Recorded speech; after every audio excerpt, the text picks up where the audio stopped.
ಎತ್ತಕ್ಕೆ ಬರಬೇಕಲ್ಲ, ಬಿಡು ಬಿಡು ಫಸ್ಟು ಅದು ಎತ್ಕೋದು.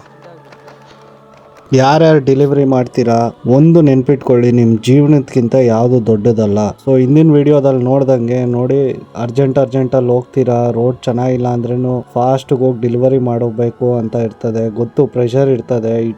ಕೊಟ್ಟಿರೋ ಟೈಮಲ್ಲಿ ಹೋಗಿಲ್ಲ ಅಂದರೆ ನಿಮ್ಗೆ ಇನ್ಸೆಂಟಿವ್ಸ್ ಆಗಲಿ ಇದಾಗಲಿ ಕಟ್ ಆಗ್ಬೋದು ಅಂದ್ಬಿಟ್ಟು ನೀವು ಹೋಗ್ತೀರಾ. ಬಿದ್ದು ಆಕ್ಸಿಡೆಂಟ್ ಆಗಿ ಏನಾದರೂ ಆದರೆ ಯಾವ ಕಸ್ಟಮರು ಬಂದು ನಿಮ್ಗೆ ಏನು ಹೆಲ್ಪ್ ಮಾಡಲ್ಲ. ಸೊ ಮನೇಲಿ ಹೆಂಡತಿ ಮಕ್ಕಳಿದ್ದಾರೆ, ಅಪ್ಪ ಅಮ್ಮ ಇದ್ದಾರೆ ಅನ್ನೋ ತಲೆಯಲ್ಲಿ ಇಟ್ಕೊಂಡು ಕೆಲಸ ಮಾಡ್ರಿ. ನೋಡಲ್ಲಿ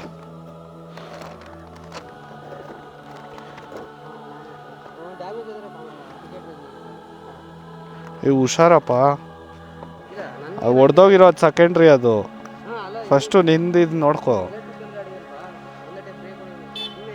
ಯಾವ ಬ್ರೇಕ್ ಹಿಡ್ದೆ ನೀನು? ಮೆತ್ತಗೆ ಹಿಡಿಬೇಕು ನೀನು, ಗೊತ್ತಲ್ಲ ಸ್ಕಿಡ್ ಆಗುತ್ತಂತ. ಏಟಾಗಿಲ್ಲ ಅಲ್ಲ, ಏಟೇನೇನು ಮಾಡ್ಕೊಂಡ?